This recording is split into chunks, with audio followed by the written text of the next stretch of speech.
Ume abatari akin aklang ni hang. Cherry FM ပရိသတ်တွေအားလုံးပဲမိုင်စွန်ခမင်္ဂလာညချမ်းလေးပါခင်ဗျာတောင်ပေါ်မြေပြန့်ကပရိသတ်တွေအားလုံးအတွက်အခုတင်ဆက်ပေးမယ့်အစီအစဉ်ကတော့ Cherry နဲ့တထောင်တညပုံမြင်များ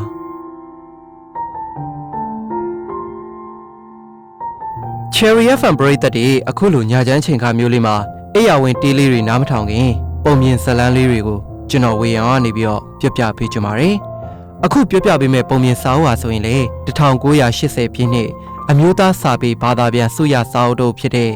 စာရေးဆရာကျော်လိုင်ဦးဘာသာပြန်ရေးသားထားတဲ့တထောင်တညပုံမြင်များဆိုတဲ့စာအုပ်လေးပဲဖြစ်ပါရခင်ဗျာကဲအဲ့တော့ဒီနေ့စီစဉ်မှာဆိုရင်လေတောင်ပေါ်မြေပြန့်က Cherry FM ပရိသတ်တွေအားလုံးအတွက်ပုံမြင်လေးကိုအခုပဲစတင်ချင်ပါရခင်ဗျာ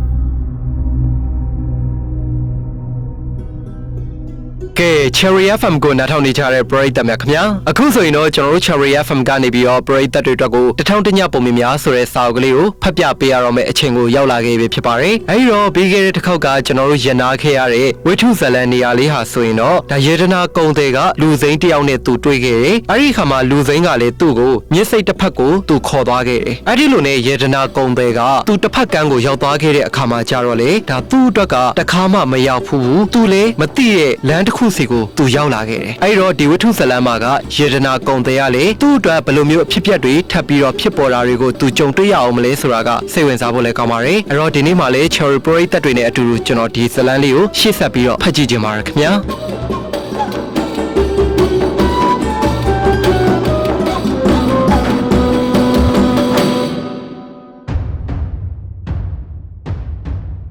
မကြမီတွင်းမှာပဲလူစိမ်းကအိမ်တဆောင်ရဲ့တကားဝမှာရက်လိုက်ပါတော့တယ်ခဏချင်းမှာပဲတကားပွင့်လာပြီးတဲ့နောက်မှာတော့ကုံတယ်ကလေလူစိမ်းဥဆောင်တဲ့လမ်းအတိုင်းလိုက်ခဲ့ပါတော့တယ်သူတို့နှစ်ဦးအခန်းထဲကိုဝင်ပြီးတဲ့အခါမှာတော့လူစိမ်းကအခန်းတကားကိုတော့ခတ်လိုက်ပါတော့တယ်ပြီးတဲ့နောက်မှာတော့ထိုသူဥဆောင်တဲ့အတိုင်းယေဒနာကုံတယ်ကလိုက်လာခဲ့တဲ့အခါမှာတော့မုံဝတစ်ခုစီကိုရောက်လာခဲ့ကြပါတော့တယ်မုံဝမှာတော့ညီရင်းအကိုတွေလာထင်မဲ့ရလာအောင်ရွယ်သူရုပ်သူဖြစ်တဲ့လူ10ယောက်ကိုတွေ့ကြရပါတော့တယ်အဲ့ဒီအခါမှာယေဒနာကုံတယ်ကထိုသူတွေကိုနှုတ်ဆက်ပြီးတဲ့နောက်မှာတော့သူတို့ကလည်းပြန်လှန်ပြီးတော့နှုတ်ဆက်ပြီးတဲ့နောက်ယေဒနာကုံတဲ့အတွက်နေရာထိုင်ခင်းကိုညွန်ပြတဲ့နေရာမှာနေရာယူလိုက်ပါတော့တယ်။အဲဒီအချိန်ထိယေဒနာကုံတဲ့ကတော့ထိတ်လန့်စိတ်ကမပြေသေးနိုင်ပဲပင်ပန်းနွမ်းနေပါတော့တယ်။အဲဒီအချိန်တွေကိုအင်ရှင်ဖြစ်သူကရိပ်မိဟန်ရှိပါတယ်။သူ့ကိုနှင်းစီရည်နဲ့ဖြန်းပေးကြပါတော့တယ်။အဲဒီနောက်ရှာလပတ်ရည်နဲ့ဧည့်ခံပြီးတော့အစားအသောက်တွေတဲခင်းကျွေးမွေးကြပါတော့တယ်။အဲဒီခါမှာယေဒနာကုံတဲ့ကဒီအစာထဲမှာအစိတ်ခတ်ပြီးငါ့ကိုတတ်ကြမလို့လားလို့အောက်မေ့ပါသေးတယ်ဒါပေမဲ့လည်းသူကတဲခင်းကျွေးမွေးတဲ့အစားတွေကိုစားပါတယ်အင်ရှင်ဖြစ်သူတွေကလည်းစားသုံးကြပါရယ်အတီးတီးစားတောက်ပြီးတဲ့နောက်မှာတော့လက်ဆေးလက်တုပ်ကြပြီးတော့မိမိရဲ့နေရာအတီးတီးမှာပြန်ထိုင်လိုက်ကြပါရယ်အဲဒီခါမှာသူတို့ကစတင်ပြီးတော့ယေဒနာကုံတရားတင်ကျွန်ုပ်တို့ကိုတည်သလားလို့မေးပါရယ်အဲဒီခါမှာယေဒနာကုံတရားလည်းမသိပါဘူးကျွန်ုပ်တသက်တာမှတင်တို့ကိုအခုတစ်ချိန်သာတွေ့ဘူးချင်းဖြစ်ပါရယ်ကျွန်ုပ်အားခေါ်လာသူကိုလည်းရှေးရခင်ကကျွန်ုပ်တစ်ချိန်တစ်ခါမှမတွေ့ဘူးပါဘူးလို့ဖြေလိုက်ပါရယ်ဒါဖြင့်လေတင်းရဲ့အဖြစ်ပြက်အလုံးစုံကိုမလိမ်ညာပဲအမှန်အတိုင်းပြောစမ်းပါလို့ဆိုလာပြန်တဲ့အတွက်ကြောင့်မလို့ယေဒနာကုံတဲ့ကကျွန်ုပ်ရဲ့အဖြစ်ကစမ်းလေစမ်းပါ၏စမ်းတဲ့အလျောက်လဲအံ့ဩစရာလဲကောင်းပါသည်ဖြစ်သမျှအလုံးစုံကိုတင်တို့လည်းသိပြီးမဟုတ်တော့လို့ဆိုလေတဲ့အခါမှာအင်ရှင်ဖြစ်သောလူဆိုးများကမှန်၏ကျွန်ုပ်တို့သည်ယမညကတင့်ရင်ကိုဝင်၍ပစ္စည်းများကိုလည်းလူယူခဲ့၏တင်မိတ်ဆွေနှင့်ထိုမိတ်ဆွေကိုတေးဆူဖျော်ပြနေတဲ့မိန်းကလေးကိုလည်းကျွန်ုပ်တို့စောင့်ကျင်းခဲ့ပေသည်လို့ပြန်ကြားလာကြပါတော့တယ်ဖျားမှာတာပဲအခုကျွန်ုပ်ရဲ့မိတ်ဆွေနဲ့မိန်းကလေးတို့ကဘယ်မှာရှိကြပါသလဲလို့ယေဒနာကုံတဲ့ကမေးလေတဲ့အခါမှာတော့လူဆိုးတွေကတစ်ဖက်ကိုလက်ညှိုးညွှန်ပြပါရယ်ပြီးတဲ့နောက်မှာတော့ဟောဘက်မှာရှိကြပါရယ်ဒါပေမဲ့လေသူတို့ကမြည်သူမြည်ဝါဖြစ်တယ်ကိုတော့ကျွန်ုပ်တို့မသိကြရပါသူတို့ကိုခေါ်လာတဲ့အချိန်ကနေစပြီးတော့အခုအချိန်ထိကျွန်ုပ်တို့ကလည်းသူတို့ကိုဘာမှစုံစမ်းမေးမြန်းခြင်းလည်းမပြုခဲ့ကြပါသူတို့ကိုမြင်အောင်ဖြင့်အဆက်အတန်းတစုံတရာရှိသူများဟူ၍ကကျွန်ုပ်တို့အကဲခတ်နိုင်ကြပါ၏ထို့ကြောင့်လေကျွန်ုပ်တို့သည်သူတို့ကိုမတတ်ဖြတ်ပဲထားခဲ့ခြင်းဖြစ်ပါသည်တို့ဖြစ်ရာသူတို့နှင့်ပတ်သက်၍အမှန်ကိုပြောပါလေဤသည်ပင်သူတို့အတွက်လွတ်မြောက်ရာလွတ်မြောက်ကြောင်းဖြစ်နိုင်ပါသည်ဟုဆိုပါလေတော့တယ်အဲ့ဒီစကားကိုကြားရတဲ့အခါမှာတော့ယေဒနာကုံတယ်လေတုံတုံလှုပ်လှုပ်ဖြစ်သွားပြီးတော့အလီနဲ့ရှမ်းအာနာအတွက်အသက်ချမ်းသာပေးပါမည်အကြောင်းတောင်းပန်ပြီးတော့သူတို့နှစ်ယောက်ရဲ့အဖြစ်ပြက်အလုံးစုံကိုအမှန်အတိုင်းပြောပြလိုက်ပါတော့တယ်ဒါဖြင့်သူတို့ကဗကာရဲ့သားအလီနဲ့ရှမ်းအာနာဖြစ်တဲ့ပေါ့အဲ့ဒီလိုမျိုးဆိုလာတဲ့အခါမှာယေဒနာကုံတယ်ကလေဟုတ်မှန် ကြောင်ပြောလေတဲ့အခါမှာတော့သူတို့လည်းစိတ်ထိခိုက်သွားပုံရပါတော့တယ်သူတို့က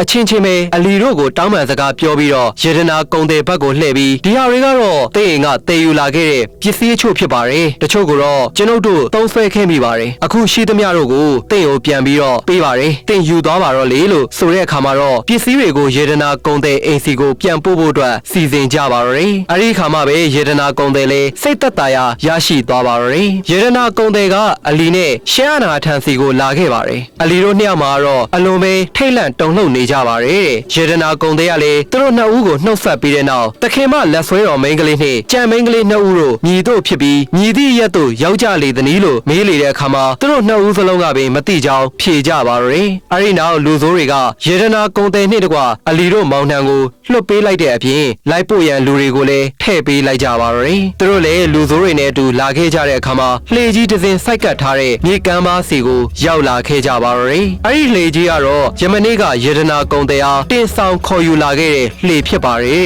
်လှေကိုရောက်တဲ့အခါမှာတော့အားလုံးကလှေပေါ်ကိုတက်လိုက်ကြပါတော့တယ်အဲဒီအခါမှာလှေသမားတွေကလှေကြီးကိုတစ်ဖက်ကမ်းစီကိုလှော်ခတ်ခဲ့ကြပါတော့တယ်တစ်ဖက်ကမ်းကိုရောက်တဲ့အခါမှာတော့လူဆိုးတွေနဲ့တကွသူတို့အားလုံးကကမ်းပေါ်ကိုဆင်းခဲ့ကြပြီးတော့ခိတ္တခဏအနားယူဖို့အတွက်ပြင်ဆင်ကြပြန်ပါတော့တယ်အဲဒီအချိန်မှာပဲမြင်းတီတော်တစုကလေးရုံငှက်တွေလိုမျိုးရုပ်ချီးရောက်လာပြီးတော့သူတို့အားလုံးကိုအဖက်ဖက်ကနေဝိုင်းရံလိုက်ကြပါတော့တယ်အဲဒီအခါမှာလူဆိုးတွေကလည်းဝိုင်းရံထားတဲ့မြင်းတီတော်တွေကိုရုတ်တရက်လှင်မြန်တဲ့အဟုန်ဖြင့်ထိုးဖောက်တိုက်ခိုက်ပြီးတော့လှေပေါ်ကိုပြေးတက်ကြပါတော့တယ်လှေပေါ်မှာလူဆိုးတွေစုံနေတဲ့အခါမှာတော့လှေကလည်းလှော်ခတ်ထွက်ခွာသွားကြပါတော့တယ်မြင်းတီတော်ရဲ့အလယ်မှာတော့ယေဒနာကုံတဲ့နဲ့အလီတို့စုံတွဲသာကြံ့ရစ်ခဲ့ကြပါတော့တယ်ရှေးဥစွာမြင်းတီတော်တွေကတင်တို့အဖေကလာကြသနည်းလို့မေးပါတော့တယ်သုံးယောက်စလုံးကပဲရုတ်တရက်ဘလို့ဖြေရမှန်းမသိဘဲနဲ့တွေ့ဝေနေတဲ့အချိန်မှာယေဒနာကုံတဲ့ကစောစောကထွက်ပြေးသွားကြသူများမှာလူဆိုးများဖြစ်ပါသည်သူတို့ကိုကျွန်ုပ်တို့မသိပါကျွန်ုပ်တို့ကအဆိုတော်များသာဖြစ်ပါ၏လူဆိုးများကကျွန်ုပ်တို့အားသူတို့နောက်သို့လိုက်ပြီးဖျော်ဖြေရန်ခေါ်နေစဉ်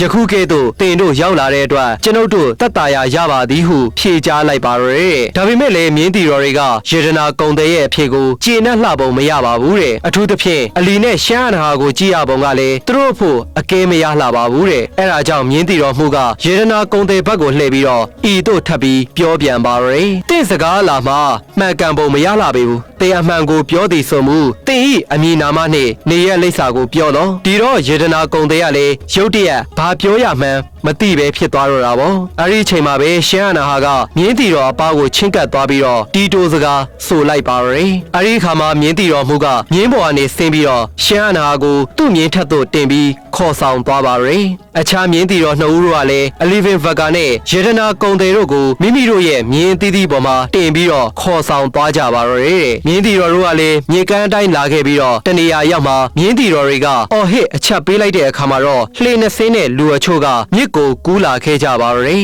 ့အဲဒီနောက်မြင်းတီတော်မှုနဲ့ယေဒနာကုံတဲ့အလီဗင်ဗကာရှမ်းအနာတို့ကလှေတစ်စင်းပေါ်ကိုတက်ကြပြီးတော့ကျန်တဲ့လူတွေကလှေတစ်စင်းပေါ်ကိုတက်ပြီးလှေတွေကိုဆက်လက်ပြီးလှော်ခတ်လာခဲ့ကြပါရဲ့ဘယေမင်းမြတ်ရဲ့နန်းတော်စိတ်ကမ်းကိုရောက်တဲ့အခါမှာတော့ရှမ်းအနာကဆင်းပါလေတော့တယ်အဲဒီနောက်လှေကိုဆက်လက်ပြီးလှော်ခတ်လာခဲ့တဲ့အခါမှာယေဒနာကုံတဲ့နဲ့အလီဗင်ဗကာတို့မှာရင်တထိတ်ထိတ်ဖြင့်လိုက်ပါလာခဲ့ကြပါရဲ့ဒါပေမဲ့လည်းဆက်လက်ပြီးလှော်ခတ်လာခဲ့တဲ့လှေကသူတို့နေထိုင်ရာရက်ကွက်နာကိုအရောက်မှာတော့စိတ်ကမ်းကိုကပ်ပါလေတော့တယ်သူတို့နှစ်ယောက်လည်းလှေပေါ်ကနေဆင်းကြပါတယ်စစ်တီတော်တွေခြံရံပြီးတော့သူတို့နှစ်ယောက်ကိုအလီဗင်ဗကာအိမ်စီကိုလိုက်ပို့ပြီးတော့စစ်တီတော်တို့လည်းပြန်လေထွက်ခွာသွားကြပါရဲ့အလီဗင်ဗကာကအိမ်ကိုရောက်တဲ့အခါမှာတော့အယုတ်ကျိုးပြက်လဲကြပြီးတော့တတိမေမျောသွားပါလေတော့တယ်သူ့ရဲ့အစေခံတွေကလည်းဝိုင်းဝန်းငိုယိုကြပါရဲ့တချို့ကတော့အဖြစ်ဆုံးကိုယေဒနာကုံတရားမေးမြန်းကြပါရဲ့အဲ့ဒီအချိန်မှာပဲဒီညအတွက်ပုံပြောချိန်ကလည်းကုံဆုံးပြန်တဲ့အတွက်ကြောင့်မလို့165ညမြောက်မှာမိဖုရားကအလီဗင်ဗကာနဲ့ရှမ်းနာတို့ရဲ့ဇလန်းကိုယေဒနာကုံတဲ့ကဆက်ပြောတဲ့အတိုင်းယေဒနာကုံတဲ့ပြောဟန်နဲ့ဤတို့ဆက်လက်ပြီးရှောက်ထားပါရဲ့အလီရဲ့အိမ်သားများကသူတို့သခင်ရဲ့အဖြစ်အပျက်ကိုကျွန်ုပ်အားမေးလာကြတဲ့အခါမှာတော့ကျွန်ုပ်လည်းဤတို့ပြန်ကြားရပါရဲ့အကြောင်းစုံကိုကျွန်ုပ်ပြောအံတင်တို့နားထောင်ကြပါပြီသူမကြမီပင်တတိရပါလိမ့်မည်အဲ့ဒီအခါမှာသူ့ရဲ့အဖြစ်အပျက်အလုံးစုံကိုသူကိုယ်တိုင်ပြောကြပါလိမ့်မည်အဲ့ဒီအချိန်မှာပဲအလီကလူးလွန်လာခဲ့ပါရဲ့အဲ့ဒီအခါမှာအလီအိမ်သားတွေကလည်းဝမ်းမြောက်ဝမ်းသာဖြစ်သွားကြပါရဲ့ကျွန်ုပ်ကတော့ပြန်မသွားဖို့အတွက်တားမြစ်ထားကြပါတယ်အိမ်သားတွေကလည်းအလီကိုနှင်းစီရည်နဲ့ပတ်ဖြန်းကြတဲ့အခါမှာတော့အလီလည်းပြန်လေပြီးတော့လမ်းဆန်း န်းလာခဲ့ပါရယ်အဲ့ဒီခါမှာအိမ်သားတွေကအလီကိုဝိုင်းဝန်းမေးမြန်းကြတဲ့အခါမှာတော့အလီမှာစကားကောင်းစွာမပြောနိုင်သေးပဲကျွန်ုပ်ကိုမြင်မိတဲ့အတွက်ကျွန်ုပ်ကိုသာအိမ်တို့ပြန်စေဖို့အတွက်လက်ဟန်ခြေဟန်နဲ့ပြပါလေတော့တယ်ဒီလိုနဲ့ကျွန်ုပ်လည်းအိမ်ကိုပြန်ခဲ့ပါရယ်ကျွန်ုပ်ရဲ့အိမ်ကိုရောက်တဲ့အခါမှာတော့အိမ်သူအိမ်သားတွေကရောက်ရက်ခတ်သွားကြပါတယ်ကျွန်ုပ်ကစိတ်နေဖို့အတွက်အချက်ပြမှပဲအားလုံးရှဲသွားကြပါတယ် This is Cherry Radio.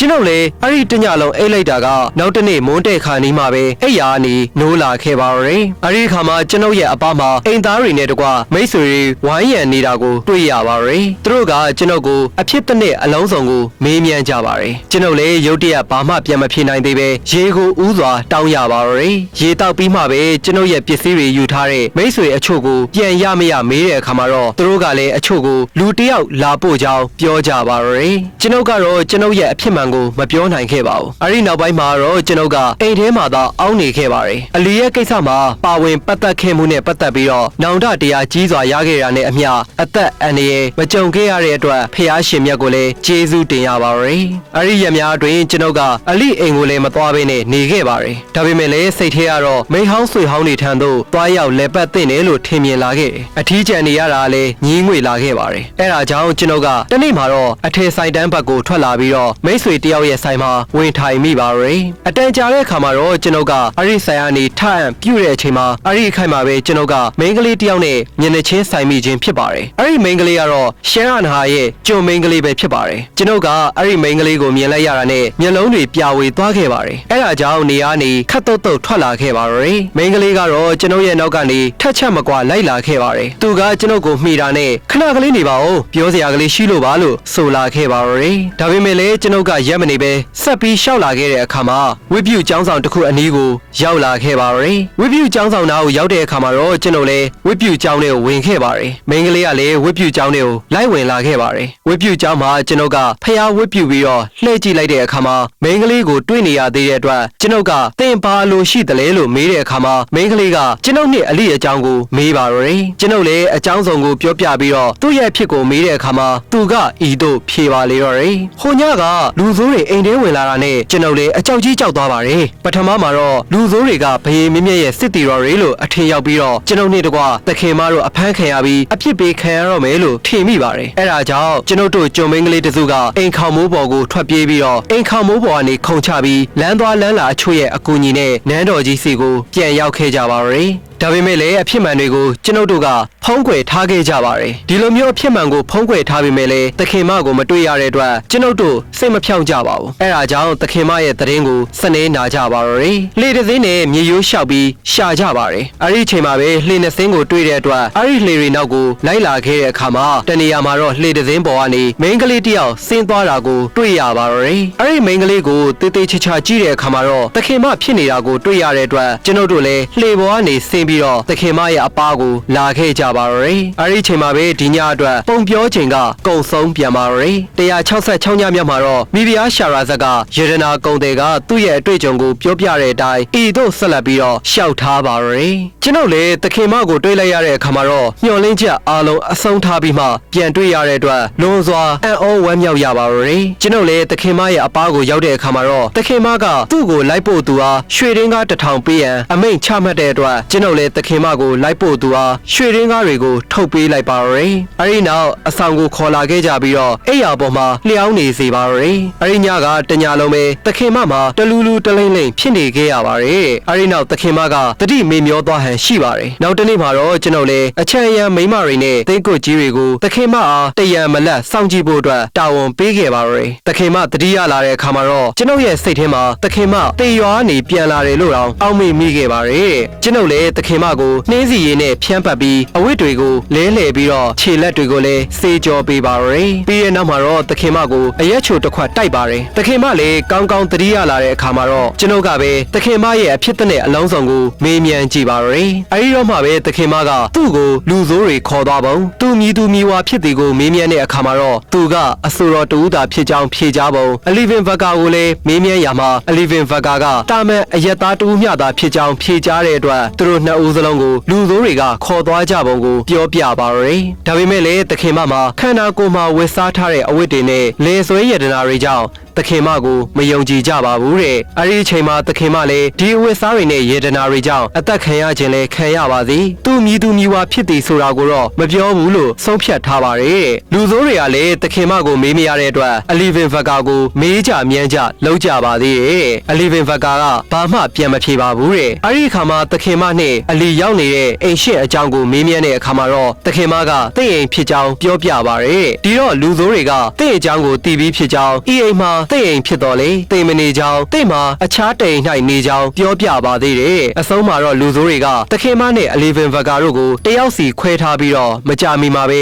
ခေါ်လာခဲ့ကြပါတယ်တဲ့အဆုံးမှာတော့လူဆိုးတွေကသခင်မနဲ့တင်တို့ကိုပြန်ပို့ခဲ့ခြင်းဖြစ်ပါတယ်ဒီလိုမျိုးပြန်ပို့တဲ့အခါမှာတော့တင်ကြုံခဲ့ရတဲ့အတိုင်းဘရင်စစ်တီတော်တွေနဲ့ရင်ဆိုင်ကြုံတွေ့ရတဲ့အခါမှာသခင်မကမြင်းတီတော်မှုကိုသူမြည်သူမြည်ဝါဖြစ်ကြောင်းအမေကြီးကတော်နဲ့အလဲထွက်လာစဉ်လူဆိုးများနဲ့တွေ့ပြီးအဖမ်းခံရကြောင်းလူဆိုးများလက်မှတင်တို့နဲ့တွေ့ရပုံကိုပြောပြပါရယ်အဲ့ဒါနဲ့ညင်းတီတော်မူလေသခင်မကိုနန်းတော်ကိုပြန်ပို့ပြီးတော့တင်တို့ကိုလည်းနေအသီးသီးတို့ပြန်ပို့ရန်သခင်မကအမိန့်ပေးခဲ့ခြင်းဖြစ်ပါတယ်ကျွန်တော်မှာအဲ့ဒီချိန်ကနေစပြီးတော့သခင်မရဲ့အမိန့်အရအလီဗင်ဗကာအိမ်တို့သွားရန်ဖြစ်တော်လဲမသွားဝန်သဖြင့်တင့်ကိုစောင့်နေခဲ့ခြင်းဖြစ်ပါသည်ဟုဆိုပါလေတော့တယ်ကျွန်ုပ်လည်းသူ့ကိုကျွန်ုပ်အိမ်တို့ခေါ်ခဲ့ရပါရယ်ကျွန်ုပ်ရဲ့အိမ်အပားကိုရောက်တဲ့အခါမှာတော့သူကဒီနေရာမှာခဏစောင့်နေပါဦးလို့ဆိုပြီးနေရာနေထွက်သွားပြန်ပါရယ်အဲ့ဒီချိန်မှာပဲတညတာပုံပြောချိန်ကကုံဆုံးပြန်ပါရယ်168ညမြောက်မှာတော့မိဖုရားကယေရနာကုံတယ်ကပြောတဲ့အနေနဲ့ဤသို့ဆက်လက်ပြီးရှောက်ထားပါရယ်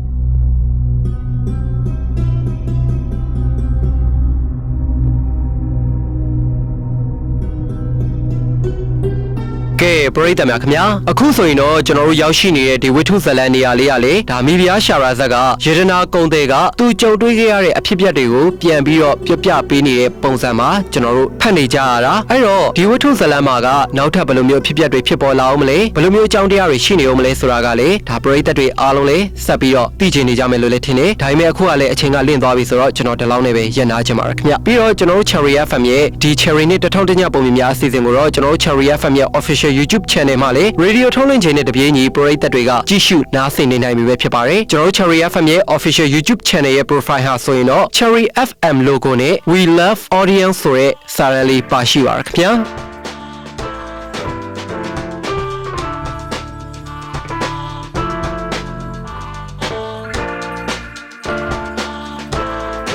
အခုတင်ဆက်ပေးခဲ့တဲ့ Cherry နဲ့တထုံးတညပုံများအစီအစဉ်ကိုတော့ကျွန်တော်ဝေယံကနေတင်ဆက်ပေးခဲ့တာဖြစ်ပြီးတော့အပတ်စဉ်တောက်ကြနေနဲ့စနေနေ့တွေရဲ့ဒီလိုအချိန်မှာပုံမှန်တင်ဆက်ပေးသွားမှာဖြစ်ပါတယ်အခုလိုမျိုးနားထောင်ပေးခဲ့ကြတဲ့ပရိသတ်တွေအားလုံးကိုလည်းကျေးဇူးထူးပဲတင်ရှိသလိုပရိသတ်တွေအားလုံးလည်းကောင်းမွန်စွာအိပ်ဆက်အနားယူနိုင်ကြပါစေလို့ဆုမွန်ကောင်းတောင်းပေးရင်းနဲ့နှုတ်ဆက်ခဲ့ပါရခင်ဗျာ